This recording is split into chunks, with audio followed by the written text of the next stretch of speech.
Halo, selamat pagi saudara. Kembali Kompas Kalsel sepekan menyapa Anda.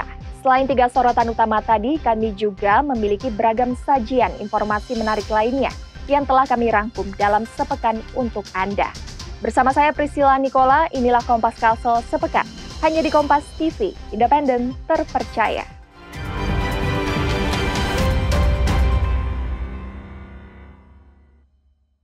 Saudara, kebakaran terjadi di Mapolres Banjarbaru pada Rabu malam, menghanguskan 3 ruangan. Sentra Pelayanan Kepolisian Terpadu atau SPKT, Command Center, dan gudang penyimpanan Dalmas terbakar. Masih berkobar kawan Polres Banjarbaru. Kebakaran menghanguskan 3 ruangan di Polres Banjarbaru pada Rabu malam. Api berkobar di atas ruangan SPKT yang letaknya terpisah dari gedung utama. 2 ruangan lain yang terdampak adalah Command Center dan gudang penyimpanan Dalmas. Petugas pemadam kebakaran dan relawan berhasil memadamkan api dalam waktu sekitar 30 menit. Menurut seorang saksi, awalnya listrik sempat padam di ruangan Command Center. Tak lama kemudian terlihat asap hitam di kabel-kabel samping ke ruangan SPKT sekitar pukul 20.18 WITA. Api kemudian membesar dan terdengar suara ledakan dari dalam ruangan SPKT. Lampu lain itu api gitu, habis itu lah berjalan ke sini itu api, terus tuh kan di situ muncul tuh bulat api. Nah, bermula dari situ apinya. Kalau besar apinya langsung, ada bunyi ledak, pas di belakang, meledak langsung bunyi meledak langsung besar. Ada suara ledakan Bu? Ada suara ledakan. Berapa kali Bu? 1 kali terdengar suara ledakan. Kapolres Banjarbaru AKBP Pius X Febri Aceng Loda bilang gedung yang terbakar berbeda dengan gedung utama dan ruang tahanan. Dengan demikian tahanan dipastikan aman. Ya, mudah-mudahan pelayanan tidak berpengaruh dan tetap berjalan. Karena ini kan ruangan terpisah dengan gedung utama, kita bisa gunakan ruangan-ruangan yang lain. Selama ini masih kita laksanakan polis lain untuk melakukan penyelidikan dan penyidikan. Kapolres menambahkan layanan kepolisian akan tetap berjalan dengan memindahkan sementara ke area gedung utama. Hingga Rabu malam penyebab kebakaran masih dalam proses penyelidikan polisi. Nabila Ceva, Kompas TV, Banjarbaru, Kalimantan Selatan. Pasca kebakaran yang menghanguskan 3 ruangan di Polres Banjarbaru pada Rabu malam, Kapolda Kalimantan Selatan dan Wali Kota Banjarbaru segera meninjau lokasi.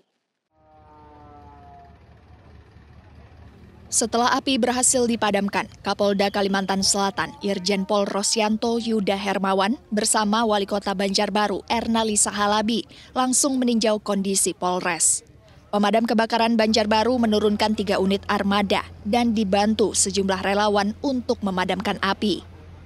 Begitu kita mendengar informasi ini, saya langsung mengontak dengan Kasatpol PP, BPBD sama senior saya untuk turun sama-sama membantu bahwa di Polres ada informasi kebakaran.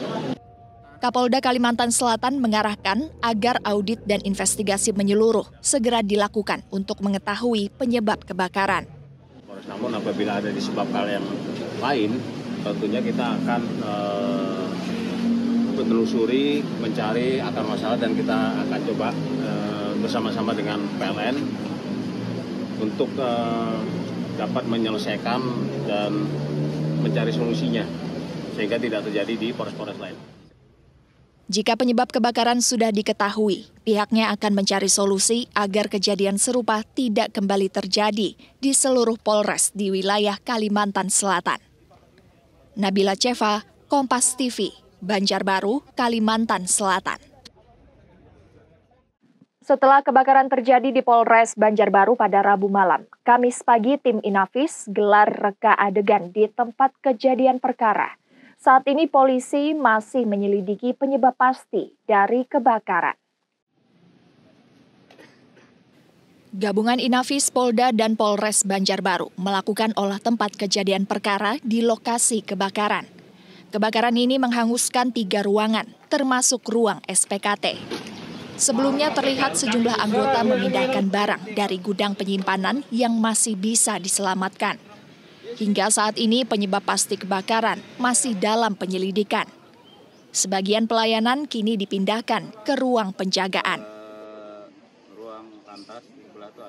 Untuk pelayanan SPKT tetap berjalan, dalam artian berjalan dialihkan ke ruangan penjagaan. Di depan ada ruangan 110 dan juga di sebelahnya tetap dilayani untuk pelayanan pelaporan masyarakat mengenai SPKT ini. Untuk pembuatan SKCK, masyarakat Banjarbaru dapat mendatangi Mall Pelayanan Publik di belakang Polsek Banjarbaru Utara. Sebelumnya, layanan ini sudah dibuka di sana. Nabila Ceva, Kompas TV, Banjarbaru, Kalimantan Selatan. Seorang pria berusia hampir 60 tahun kembali ditangkap polisi karena kasus pencurian. Ini adalah penangkapan yang kelima kali untuk kasus serupa. Polisi menangkap seorang pria residivis berusia hampir 60 tahun atas kasus pencurian. Pelaku ditangkap setelah Polsek Banjarmasin Selatan mendapat laporan dari korban di kawasan Bumi Indah Permai. Ini adalah yang kelima kalinya pelaku ditangkap dalam kasus serupa.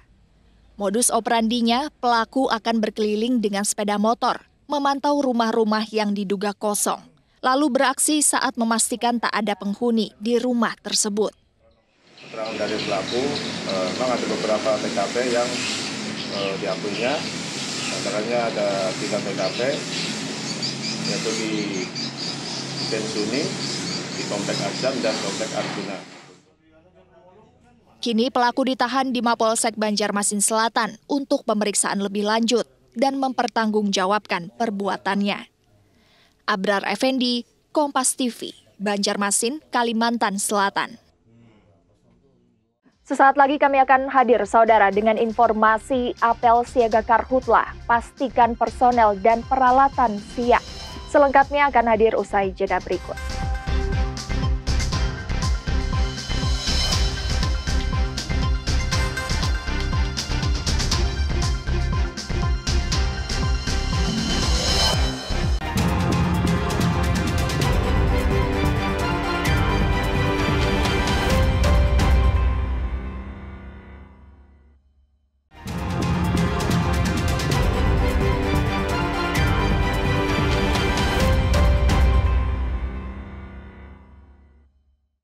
Terima kasih Anda masih di Kompas Kalsel sepekan, saudara.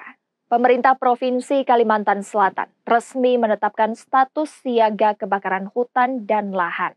Keputusan ini diambil setelah 2 kabupaten kota tetapkan status yang sama dengan total luasan lahan terbakar mencapai 59 hektar.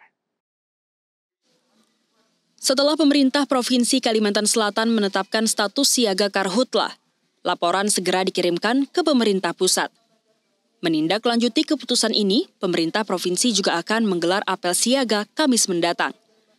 Keputusan ini diambil berdasarkan 2 kabupaten kota, yakni Banjarbaru dan Hulu Sungai Selatan, yang telah menetapkan status serupa.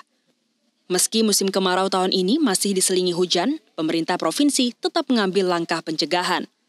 Karena sudah memenuhi syarat ada 2 kabupaten, jadi harus ada 2 kabupaten yang tanggap bencana darurat ini baru bisa provinsi. Nah, jadi setelah kita hari ini memutuskan untuk tanggap darurat bencana ini untuk Karhutla ini, maka kita pada hari Kamis nanti akan datang apel siaga.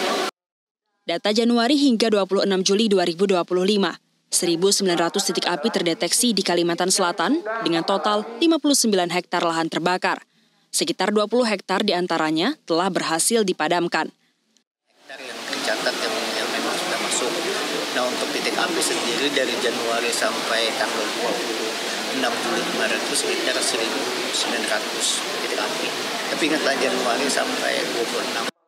Masyarakat Kalsel diimbau untuk selalu waspada dan tidak membuka lahan dengan cara dibakar, serta tidak membuang puntung rokok sembarangan. Nabila Ceva, Kompas TV Banjarbaru, Kalimantan Selatan. Menyikapi musim kemarau dan ancaman karhutlah, pemerintah kota Banjarbaru gelar apel siaga. Apel ini digelar untuk memastikan kesiapan personel hingga peralatan dalam menghadapi bencana karhutlah. Selasa pagi apel siaga bencana digelar untuk memastikan kesiapan personel hingga peralatan dalam menghadapi karhutlah. Tercatat hingga awal Agustus 43 kali kejadian karhutlah terjadi dengan luasan lahan mencapai 118 hektar. Dari luasan lahan tersebut, 53 hektar berhasil dipadamkan. Dalam langkah antisipasi, pemerintah Kota Banjarbaru telah berkoordinasi lintas wilayah dengan pemerintah provinsi. Hal ini sebagai upaya untuk menghadapi dampak karhutlah yang luas. Yang mana menghimbau kita walaupun ada beberapa hujan, jadi perakiraan kemarin kemungkinan dari BMKG tersebut di tanggal 10 kemungkinan masih ada curah hujan. Tapi dalam hal tersebut kita tetap siaga untuk menghadapi kebakaran hutan dan lahan. Sementara itu, seorang relawan masyarakat peduli bencana dari Kelurahan Landasan Ulin Utara bilang karhutlah di wilayahnya masih terjadi, namun dalam skala kecil. Untuk di wilayah Landasan Utara memang akhir-akhir ini kemarin ada beberapa kejadian lah yang mungkin skalanya kecil kejadian kebakaran lahan, namun dapat kita atasi bersama masyarakat peduli bencana. Meskipun beberapa hari terakhir hujan sempat mengguyur Banjarbaru, pemerintah kota tetap siaga. Hujan juga membantu mengurangi jumlah titik api yang berpotensi menimbulkan kebakaran. Nabila Ceva, Kompas TV Banjarbaru, Kalimantan Selatan. Menteri Lingkungan Hidup dan Kehutanan Hanif Faisal Nurofik memimpin apel siaga kebakaran hutan dan lahan di Kalimantan Selatan. Di depan Satgas TNI, Polri, pemerintah daerah, dan relawan. Hanif menegaskan tidak ada lagi alasan untuk membiarkan pembakaran lahan. Apel siaga penanggulangan kebakaran hutan dan lahan tingkat Provinsi Kalimantan Selatan digelar di Landasan Udara Syamsudinor, Banjarbaru. Menteri Lingkungan Hidup Hanif Faisal Nurofik turun langsung memimpin apel bersama gubernur. Meski kondisi lahan masih relatif basah, Hanif mengingatkan potensi karhutlah tetap harus diwaspadai. Terlebih puncak musim kemarau diperkirakan baru akan terjadi pada September mendatang. Hanif mengaku telah meninjau langsung titik api dan menilai kondisi lahan masih basah. Meski demikian, Hanif bilang ada 3 titik asap di Kalimantan Selatan yang diduga timbul dari stockpile atau tempat penyimpanan bahan mentah di sepanjang jalan. Temuan ini akan segera ditindaklanjuti. Kita melihat ada beberapa titik asap yang ditimbulkan dari stockpile yang ada di sepanjang jalan. Paling tidak tadi ada 3 stockpile yang telah menimbulkan asap, mungkin karena kalori rendah sehingga mudah terbakar. Kami akan segera menindaklanjutinya. Menteri Lingkungan Hidup Hanif Faisal Nurofik menyarankan pemerintah daerah menyosialisasikan olah tanah tanpa membakar pada petani. Presiden juga sudah menegaskan produktivitas jangan dikorbankan, tapi tidak boleh lagi mengandalkan pembakaran lahan. Arpawi, Nabila Ceva, Kompas TV, Banjarbaru, Kalimantan Selatan. Hanif Faisal Nurofik mendorong pemerintah daerah untuk segera mencabut peraturan daerah yang memberikan celah legalisasi pembakaran lahan. Hal ini disampaikan dalam rapat koordinasi penanggulangan karhutlah di Banjarbaru, Kalimantan Selatan. Menteri Lingkungan Hidup Hanif Faisal Nurofik meminta pemerintah daerah segera menindaklanjuti instruksi Presiden tentang pencabutan perda yang melegalkan pembakaran lahan. Pernyataan ini diungkap setelah dirinya melakukan rapat koordinasi penanggulangan karhutlah di Banjarbaru bersama BMKG, BNPB, dan pemerintah kabupaten kota se-Kalimantan Selatan. Menurutnya peraturan daerah yang membolehkan pembakaran lahan diminta untuk segera dicabut, mengingat risiko kebencanaan semakin meningkat saat musim kemarau. Menteri Hanif juga menyebut pembakaran hanya diizinkan di luar musim kemarau atau saat status siaga bencana telah dicabut. Kepada Bapak Kapolda dan kita semua, Pak Gubernur, untuk segera mencabut perda-perda yang membolehkan pembakaran lahan 2 hektar yang sebenarnya perlu detail. Jadi di dalam Undang-Undang 32 2009, pembakaran lahan 2 hektar itu hanya boleh pada saat tidak musim kemarau atau tidak siaga darurat seperti ini. Mengacu data terkini, Gubernur Kalimantan Selatan Muhyiddin melaporkan sudah terjadi 73 kejadian karhutlah dengan luas terdampak mencapai 155 hektar. Sistem Sipongi juga telah memantau 1.927 titik panas di wilayah tersebut. Siapapun yang membakar lahan, walaupun dari orang lain, itu ada perusahaan yang terbakar, perusahaan yang kena.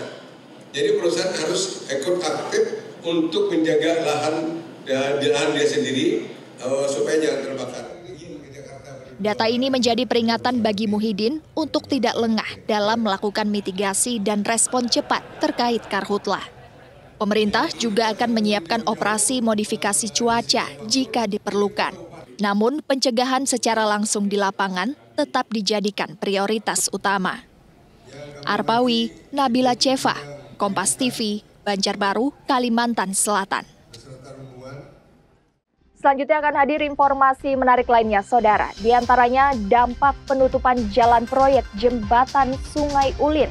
Informasinya akan hadir usai jeda berikut.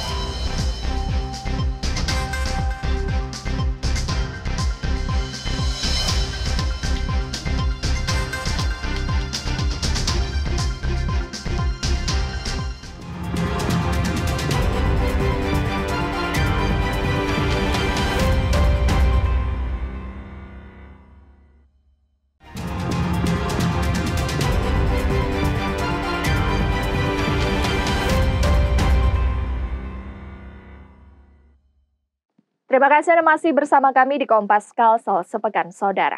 Di tengah semangat perayaan kemerdekaan yang kian dekat, Ketua Umum Partai Golkar Bahlil Lahadalia mengungkapkan fakta miris.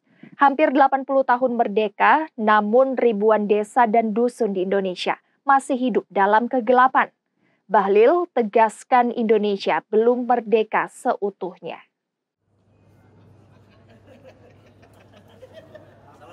Dalam musyawarah daerah ke-11 Golkar Kalimantan Selatan, Ketua Umum Partai Bahlil Lahadalia mengungkap masih ada 5.700 desa dan 4.400 dusun di Indonesia yang belum terjangkau listrik.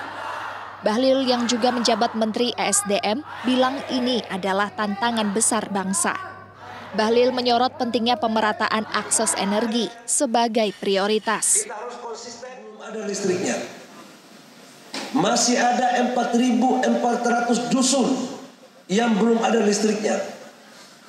Saya katakan bahwa kalau seperti ini rasanya kita merdeka tapi belum seutuhnya kita mampu memberikan pelayanan yang terbaik kepada masyarakat khusus di bidang energi listrik.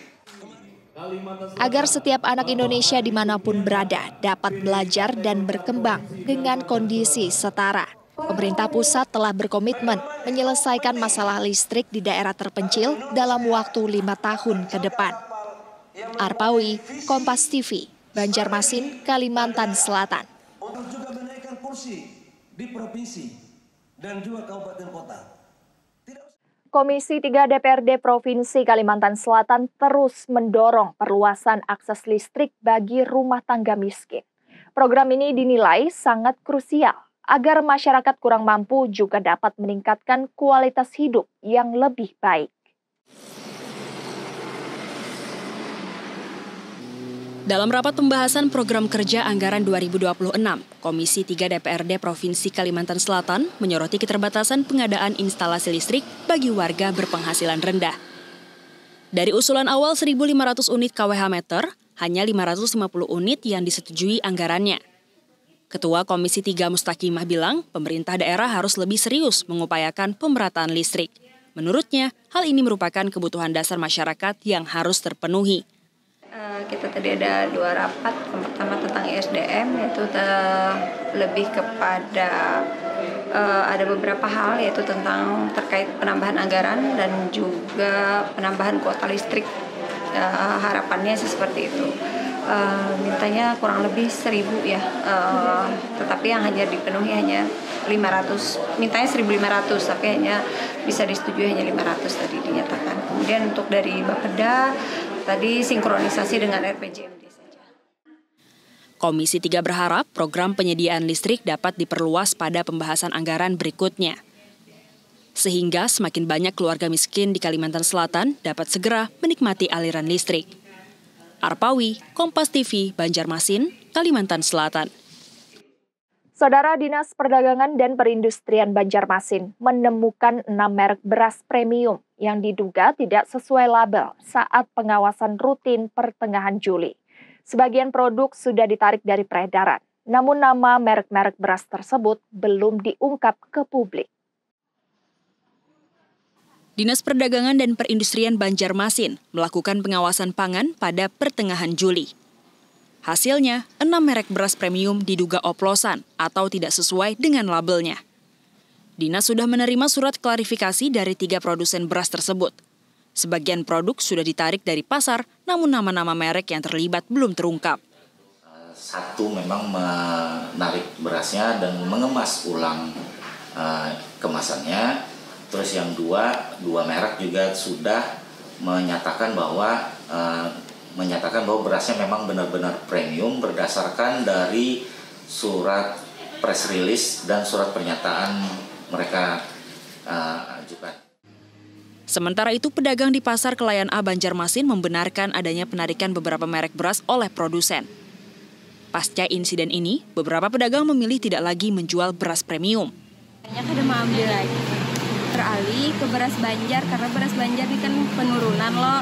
Jadi beralih mereka ke beras Banjar, jadi beras yang perlitaran aja lagi. Hingga saat ini Dinas Perdagangan Banjarmasin masih melakukan pengawasan lanjutan. Namun, tanpa tindakan hukum dan keterbukaan nama merek, belum ada jaminan beras oplosan hilang sepenuhnya dari pasar. Arpawi, Kompas TV, Banjarmasin, Kalimantan Selatan. Informasi selanjutnya, Saudara, penutupan Jalan Ahmad Yani kilometer 31,5 karena proyek pembangunan jembatan Sungai Ulin berdampak pada perekonomian warga di sekitarnya. Toko di kawasan ini omset penjualannya turun lebih dari 50%. Sejak proyek pembangunan jembatan Sungai Ulin dimulai dan jalan ditutup, toko karpet di Jalan Ahmad Yani kilometer 31,5 mengalami penurunan jumlah pelanggan. Pengelola toko mengaku sejumlah calon pembeli pergi karena mengira toko tersebut tutup akibat akses jalan masuk yang sulit. Sebelum penutupan jalan, toko karpet ini mampu menjual 7 lembar karpet per bulan. Namun kini pengelola hanya bisa menjual 2 lembar karpet per bulan. Untuk menutupi biaya operasional, karpet terpaksa dijual dengan harga turun drastis dari harga 12 juta menjadi hanya 3 juta rupiah. Pengelola toko mengeluh kondisi saat ini bahkan jauh lebih buruk dari masa pandemi COVID-19. Ia mengaku tidak dilibatkan dalam sosialisasi pembangunan jembatan. Memang benar-benar selalu potongan harga nggak ada itu ya, jual rugi, benar-benar rugi. Untuk apa? Hanya sekedar untuk bisa menutupi biaya operasional toko. Menanggapinya, Koordinator Lapangan Proyek Jembatan Sungai Ulin bilang pihaknya akan berkoordinasi dengan pimpinan untuk membahas dampak ekonomi dari proyek ini. Rencananya pembahasan akan dilakukan dalam pertemuan lanjutan 12 Agustus mendatang. Dampak ekonomi, tadi kita sudah sepakat akan dilakukan rapat lanjutan di hari Selasa, insya Allah, Pak. Kami berkoordinasi dulu dengan pimpinan dan termasuk yang terkait ya.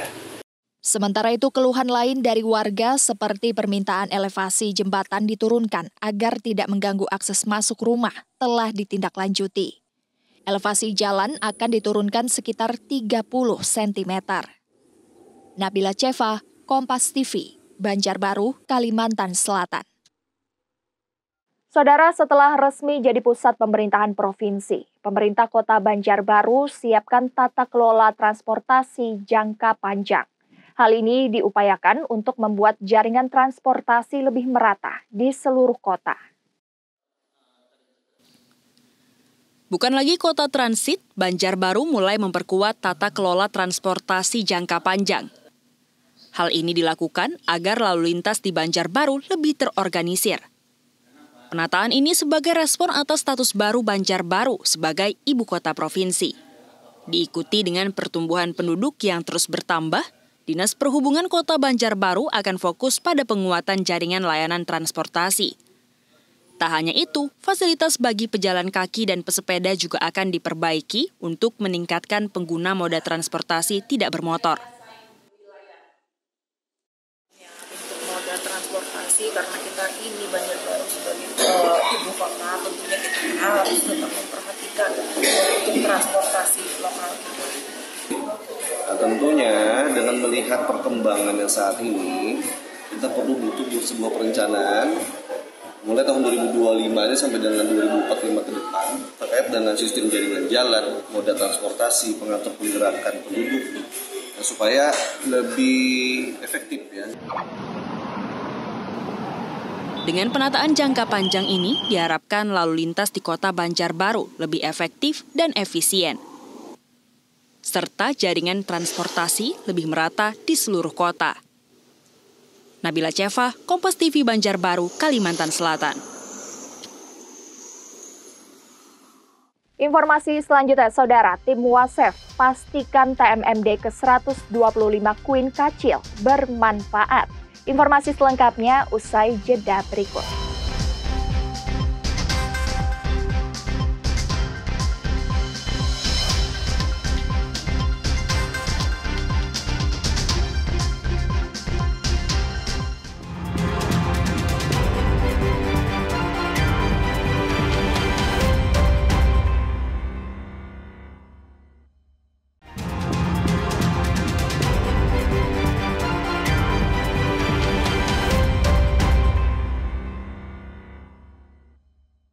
Masih bersama kami di Kompas Kalsel sepekan. Bank Indonesia dan TNI Angkatan Laut kembali bersinergi dalam ekspedisi rupiah berdaulat 2025. Misi ini dilakukan untuk memastikan ketersediaan uang rupiah yang layak edar di wilayah 3T. Ekspedisi Rupiah Berdaulat atau ERB 2025 resmi dilepas di Pelabuhan Penumpang Trisakti Banjarmasin Rabu pagi. Misi ini merupakan komitmen negara untuk menghadirkan layanan keuangan yang inklusif di seluruh lapisan masyarakat Kalimantan Selatan. Gubernur Kalimantan Selatan Muhyiddin menegaskan, ekspedisi ini bukan hanya mendistribusikan uang, namun juga sebagai wujud kehadiran negara di pelosok negeri. Gubernur juga berharap agar misi ini juga memastikan ekosistem keuangan digital di pelosok memenuhi syarat. Ini lebih memperkenalkan, yang penting tadi kita minta di sana itu ada WB-nya harus lengkap sudah, digitalisasinya bisa dilaksanakan dengan baik. Jangan sampai di sana kita datang memperkenalkan itu, sedang kita api ini tidak bisa dipakai. ERB 2025 membawa 3 misi strategis, yaitu peredaran uang rupiah, edukasi cinta rupiah, dan digitalisasi pembayaran melalui KRIS. Bank Indonesia membawa uang tunai 6 miliar rupiah untuk ditukar dengan uang lusuh di 5 pulau sasaran.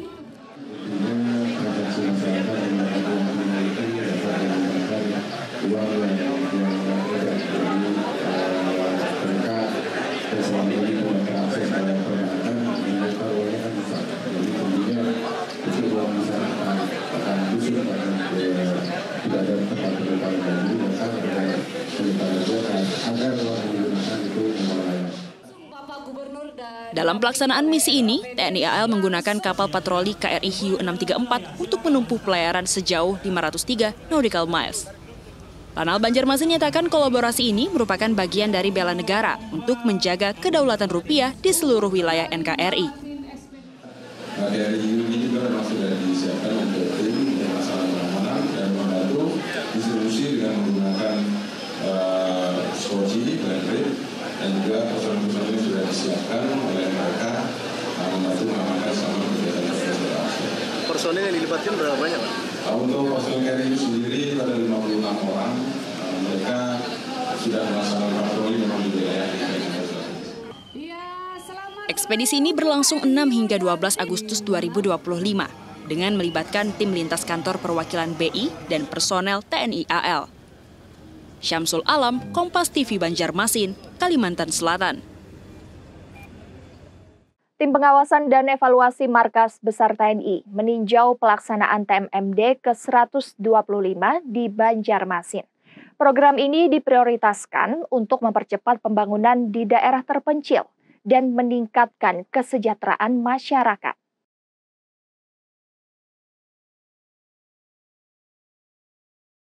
Tim pengawasan dan evaluasi atau WASEF dari Mabes TNI menyambangi kawasan Kuin Kacil, Kelurahan Mantuil, Kecamatan Banjarmasin Selatan. Tim WASEF didampingi Dandim 1007 Banjarmasin, Kolonel Infanteri Sigit Purwoko dan jajaran, disambut meriah warga Kuin Kacil. Kunjungan ini untuk memantau langsung progres pembangunan fisik dan non-fisik pada program TNI Manunggal Membangun Desa ke-125.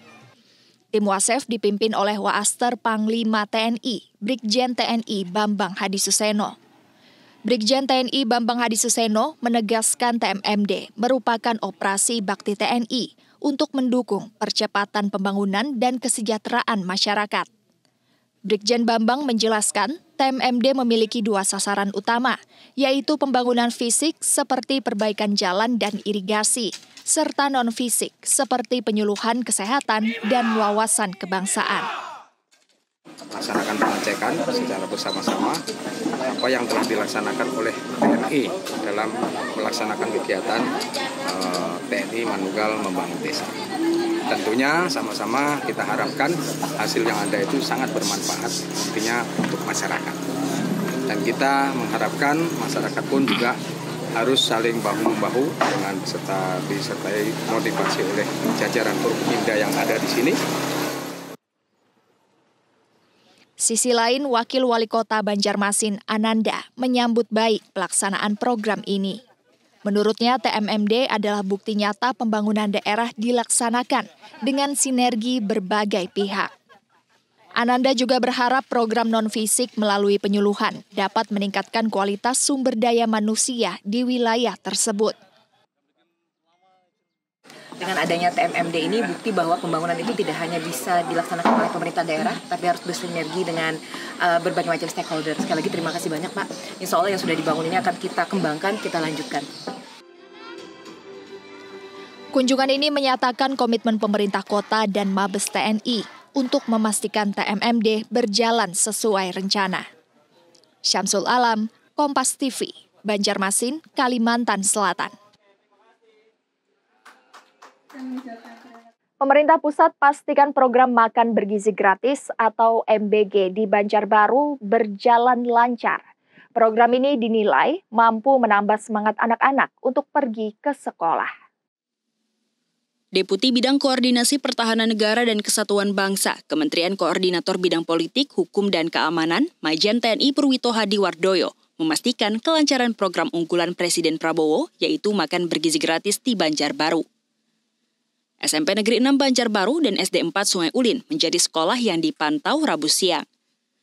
Program ini dinilai meningkatkan semangat anak-anak dalam bersekolah. Sebelumnya, anak-anak hanya masuk sekolah 2 hingga 4 kali seminggu. Namun sejak ada MBG, kehadiran siswa di SMP Negeri 6 meningkat drastis. Ya, itu bisa menambah semangat anak-anak. Ya, memang ya itu ya. Yang tadinya sekolah itu masuknya itu mungkin seminggu bisa 2-3 kali atau 4 kali, ini bisa full. Sementara itu seorang siswa kelas 6 SD 4 Sungai Ulin, Baim, mengatakan sangat senang bisa mendapat makan bergizi gratis setiap hari di sekolah. Tiap hari kah atau gimana? Tiap hari. Tiap hari. Menunya beda-beda atau? Menunya beda-beda. Tapi selalu enak atau? Enak. Enak semua gitu ya. Hingga saat ini, program MBG belum tersebar merata di seluruh kota Banjarbaru. Pemerintah daerah diharapkan bisa terus berkoordinasi dan mendukung untuk memperbanyak satuan pelayanan pemenuhan gizi. Nabila Syeva, Kompas TV Banjarbaru, Kalimantan Selatan. Terima kasih Anda masih bersama kami, Saudara.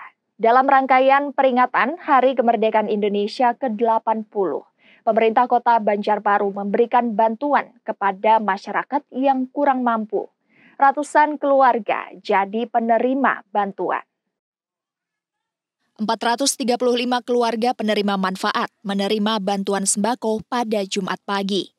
Bantuan ini diberikan sebagai bagian dari peringatan Hari Kemerdekaan ke-80 Republik Indonesia diberikan secara serentak di 20 kelurahan di Kota Banjarbaru. Pemberian bantuan sembako ini adalah simbol kepedulian pemerintah pada masyarakat kurang mampu, agar mereka bisa merayakan Hari Kemerdekaan dengan sukacita. Daftar penerima bantuan diambil dari data terbaru kelurahan dan dipilih keluarga yang sebelumnya belum pernah menerima bantuan dari pemerintah. Ini adalah salah satu juga bentuk program kerja 100 hari. Tetapi saya harap bukan hanya 100 hari, tetapi nanti insya Allah akan berkelanjutan dan dalam guna untuk memperingati Hari Kemerdekaan kita. Di semua kecamatan ya, di titik-titik ada 5 titik ya, perwakilan 435 titik yang akan kita bagi. Penerima manfaat di Kelurahan Landasan Ulin Tengah, Nursinah, seorang pengasuh anak, mengaku ini adalah kali pertama dirinya mendapatkan bantuan dari pemerintah. Bantuan ini menurutnya sangat berguna untuk memenuhi kebutuhan sehari-hari. Sebelumnya pemerintah ini ada memberi bantuan juga, Bu, sebelum ini? Ada kok ini hajanya tengah. Alhamdulillah jauh ada. Hanya ini pertama kali. Hanya ini. Tadi bantuannya berupa apa? Jadi boleh tahu, Bu? Beres 3, susu. Diharapkan kegiatan ini bisa dilakukan secara rutin agar dapat terus meringankan beban perekonomian keluarga penerima manfaat. Nabila Ceva, Kompas TV, Banjarbaru, Kalimantan Selatan. Usai jeda, saudara, kami akan hadir dengan informasi mengenai nostalgia karambol dan game konsol Temani Nongkrong. Selengkapnya sesaat lagi.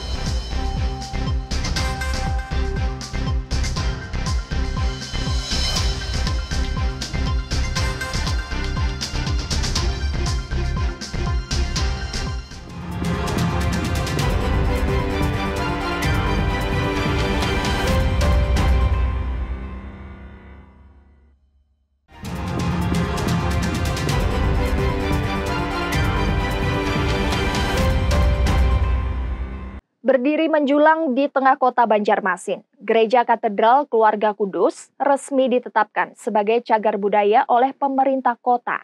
Usianya yang hampir 1 abad, serta gaya arsitektur neogotik yang langka, menjadikan ikon religius sekaligus sejarah di kota Banjarmasin.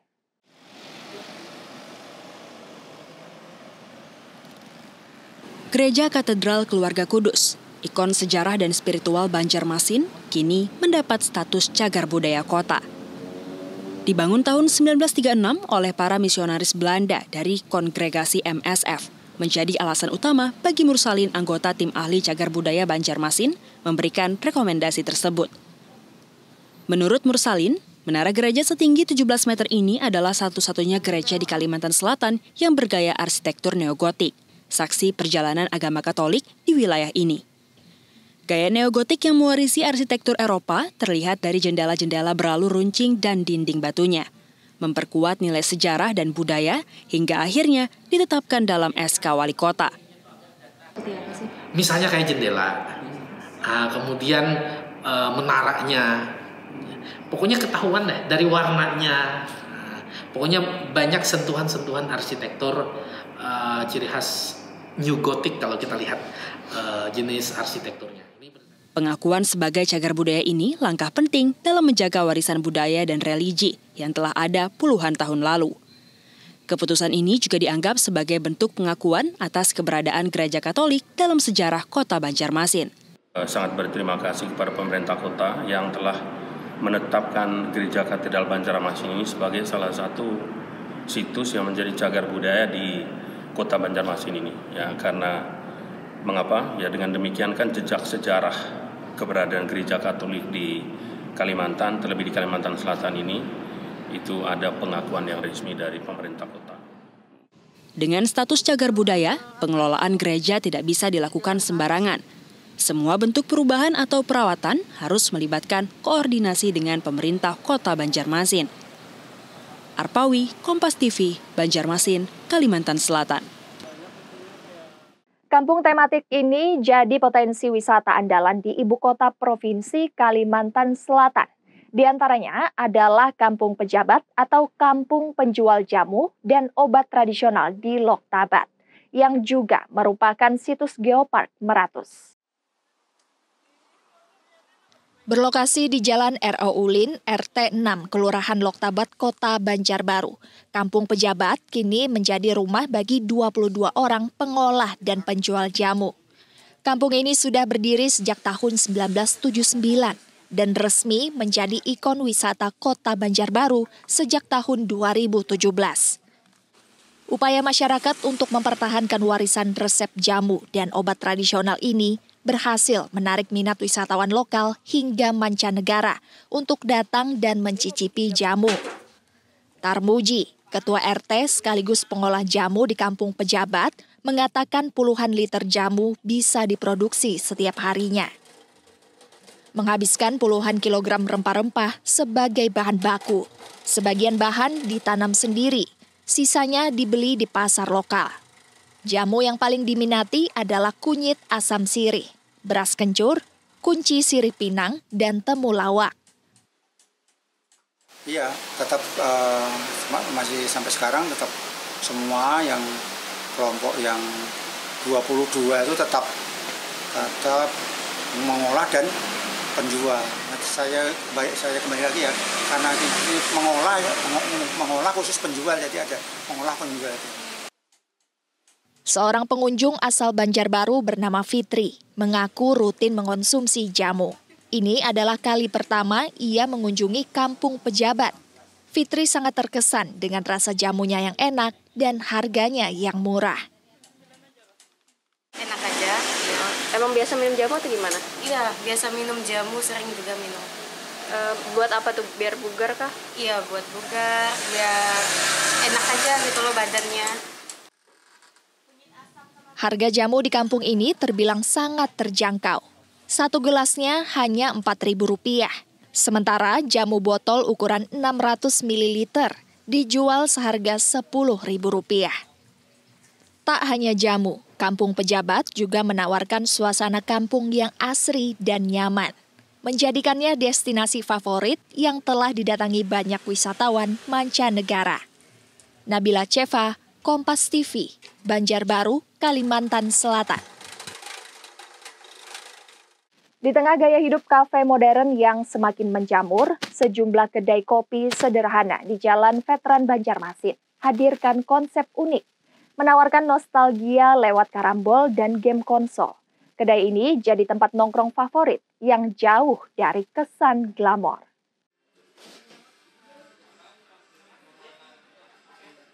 Suasana hangat terasa kental di kedai kopi di Jalan Veteran Banjarmasin. Tak hanya menikmati kopi, para pengunjung diajak bernostalgia lewat berbagai permainan, seperti karambol, game meja tradisional era 90-an yang kini kembali populer.